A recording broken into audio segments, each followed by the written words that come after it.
Hi hello నమస్తే welcome to మన 9 TV న్యూస్కు స్వాగతం. నేను శంకర్ గౌడ్. బతుకుతున్నా చచ్చిన పన్ను, బతికున్నా చచ్చిన పన్ను. కాంగ్రెస్ వస్తే మధ్యతరగతి ప్రజల సంపదపై పంజా. యువరాజు సలహాదారు చెబుతున్నదే వారసత్వ పన్నుపై మాట్లాడుతున్నారు. మీ పిల్లల కోసము సంపాదించుకున్న దాన్ని సంపద పంపిణీ పేరుతో దోచుకుంటారు. కర్ణాటకలో ముస్లింలకు బీసీల రిజర్వేషన్లు, పెట్రోడా వ్యాఖ్యలపై ప్రధాని మోదీ ఆగ్రహం. అంటే మోదీ ఏంటంటే కాంగ్రెస్ను ఎద్దేవా చేస్తున్నాడు. కాంగ్రెస్ వస్తే మధ్యతరగతి ప్రజల సంపదపై పంజా విసిరినట్టే. అంటే వాళ్ళు బ్రతకకుండా కాంగ్రెస్ వాళ్ళు ఈ విధంగా పంజా విసురుతారు అంటున్నాడు. అంటే యువరాజు సలహాదారులు చెబుతున్నదే. యువరాజు ఎవరు? రాహుల్ గాంధీ. తర్వాత వారసత్వ పన్నుపై మాట్లాడుతున్నారు. వంశపారపర్యంగా ఏ పన్ను వస్తుందో ఆ పన్ను గురించి మాట్లాడుతున్నారు. మీ పిల్లల కోసము సంపాదించుకున్న దాన్ని సంపద పంపిణీ పేరుతో దోచుకుంటారు. మీరు ఏదైతే సంపాదించి పెట్టినరో ఆ సంపాదన మీద మొత్తం అంతా దోచుకుంటారు కాంగ్రెస్ వస్తే అని మోడీ గారు అనడం జరుగుతుంది. తర్వాత కర్ణాటకలో ముస్లింలకు బీసీల రిజర్వేషన్లో పెట్రోడా వ్యాఖ్యలపై ప్రధాని మోదీ ఆగ్రహం. కర్ణాటకలో ఏదైతే ఉందో వీళ్ళ మేనిఫెస్టో ఈ మధ్యన చేసినందుకు మోడీ ఏమంటున్నారంటే ముస్లింలకు బీసీల రిజర్వేషన్లు, పెట్రోడా వ్యాఖ్యలపై ప్రధాని మోదీ ఆగ్రహం అంటున్నాడు. అంటే కర్ణాటకలో చేసినట్టుగా తెలంగాణలోనే జరుగుతుంది కాబట్టి మన ఆస్తులు బంగారాలు అన్నీ పంచుకుంటారు. కాబట్టి దీంట్లో ఏం చేస్తారంటే మీరు అంటే దీని ఉద్దేశం ఏంది? కాంగ్రెస్ రావద్దు, రాహుల్ గాంధీ గెలిపియొద్దు, మమ్మల్ని గెలిపియాలనేసి ప్రతిపక్ష హోదాలు ఉన్నట్టుగా అధికార పార్టీ నుండి మోడీ ఇట్లా అడుగుతున్నాడు. కానీ ఇది ఎంతవరకు కరెక్టో చూడాలా. భోపాల్లో నిర్వహించిన రోడ్ షోలో ప్రధాని మోదీ మధ్యప్రదేశ్ సీఎం మోహన్ యాదవ్.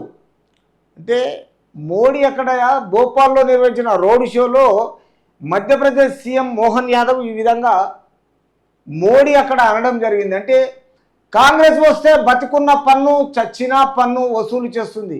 అంటే సచ్చినాకి ఎట్లా కడతారు? ఎవరు కడతారు? తర్వాత బ్రతికుంటేనే కట్టమంటారంట. ఇదేందో ఈ ప్రతిపక్షాలు ఒకరికొకరు ప్రజలను మోసం చేయడానికైనా లేకపోతే ఒకరి మీద ఒకరు షికాయత్ చేసుకోవడమా? ఇది అర్థమైతలేదు. ఇప్పుడు 10 సంవత్సరాలు మోడీ గారు చేసిండ్రు. కాంగ్రెస్ వాళ్ళ బాధ వాళ్ళు పడుతున్నారు. వీళ్ళు అధికారంలో ఉన్నారు. ఎవరి సాధక బాధలు వాళ్ళకు ఉంటాయి. కానీ బ్రతికున్నా పన్ను కట్టాలి, సచ్చినా పన్ను కట్టాలని ఎద్దేవా చేయడము ఇది కరెక్ట్ కాదు మోడీ సార్.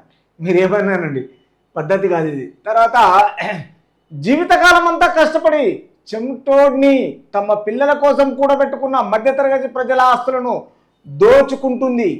జీవితాంతం పిల్లల గురించి సంపాదించుకున్న ఆస్తులు మొత్తం చెమటోడ్చి సంపాదించుకున్నాయి మధ్యతరగతి ప్రజల ఆస్తి పనులు మొత్తం దోచుకుంటుందంట.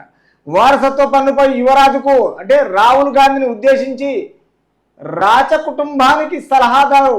అంటే రాజీవ్ గాంధీ యువరాజు అనమాట, రాహుల్ గాంధీ యువరాజు. తర్వాత రాహుల్ గాంధీని ఉద్దేశించే ఈ రాచ కుటుంబానికి సలహాదారులు శ్యామ్ పిట్రోడా. అంటే ఆ శ్యామ్ పిట్రోడా మాట్లాడారు. అంటే ఈయనకు రెండు పేర్లు పెట్టిండు అనమాట. రాహుల్ గాంధీకి యువరాజు అని పెట్టిండు, రాచ కుటుంబానికి తర్వాత శ్యామ్ పిట్రోడా మాట్లాడారు. మధ్యతరగతి ప్రజలపై మరిన్ని పన్నులు విధించాలని కొంతకాలం క్రితం ఆ సలహాదారు చెప్పారు. ఇప్పుడు వారసత్వ పన్ను గురించి మాట్లాడుతున్నారు అని ప్రధాని నరేంద్ర మోదీ. అంటే మొదలు ఏం మాట్లాడిండో ఇప్పుడు అది మర్చిపోయి మళ్ళా ఇంకో తీరుగా వారసత్వ పన్ను తర్వాత క్రితము ఆ సలహాదారులే చెప్పారు ఆ పన్నులు విధించాలని. తర్వాత దీంట్లో గురించి పన్ను గురించి మాట్లాడుతున్నారు అని ప్రధాని నరేంద్ర మోదీ. అంటే వాళ్ళు చెప్పేది వీళ్ళు చెప్పేదానికి కంపారిజన్ చేస్తే జనాలలో మొత్తం ఏంటంటే గొడవలు సృష్టించే మాటలు మాట్లాడుతున్నారు అధికారంలో ఉన్న భారతీయ జనతా పార్టీ. చూద్దాం ఇది ఇంకా ఎక్కడ వరకు అవుతుంది. తర్వాత ప్రధాని మోదీ భయపడుతున్నారు. ఎవరంటున్నారు? ఇది కాంగ్రెస్ వాళ్ళు అంటున్నారు. ఎన్నికలు తన చేతుల్లో నుంచి జారిపోతాయని గుర్తించారు. అధికారంలోకి రాగానే కులగణన చేస్తాము, ఆ తర్వాత ఏం చేస్తామనేది చెప్పనే లేదు. మా మేనిఫెస్టో చూసి వణుకుతున్నారు. మోదీ ప్రజానేత కాదు, బిలియన్ల నేత. వారికి 16 లక్షల కోట్లు పంచిపెట్టారు. 90% జనాభాకు న్యాయం చేయడమే నా జీవిత లక్ష్యం. రాహుల్ గాంధీ ఏమంటుండంటే మోడీని ఎన్నికలు తన చేతుల్లో జారిపోతున్నాయని గుర్తించారు. మోడీ గారు భయపడుతున్నారు. అధికారంలోకి రాగానే కులగణన చేస్తాము, ఆ తర్వాత ఏం చేస్తాము అని చెప్పనే లేదంట ఇప్పటి వరకు. మేనిఫెస్టో చూసి వణుకుతున్నారు మోడీ గారు. ఎవరు? రాహుల్ గాంధీ అంటున్నారు. మోదీ ప్రజానేత కాదు, మోదీ ప్రజానేత కాదు, ఓన్లీ బిలియనీర్ల నేత. అంటే కోటేశ్వరులకు ఆయన నేత. వారికి 16 లక్షల కోట్లు పంచిపెట్టారు. ఇప్పటి వరకు 10 సంవత్సరాల 16 లక్షల కోట్లు పంచిపెట్టారు. తిరిగి ఇది ప్రజలకు మాత్రమైనా ప్రజానేత కాదు. కాబట్టి 90% జనాభాకు న్యాయం చేయడమే నా జీవిత లక్ష్యం. అంటే 100లో 10% చేయలేను, కానీ 90% మాత్రం జనాభాకు న్యాయం చేయడమే నా జీవిత లక్ష్యం అని రాహుల్ గాంధీ అంటున్నాడు. చూడాలి మరి దీన్ని బట్టి చూస్తే ఏంటి సంగతి.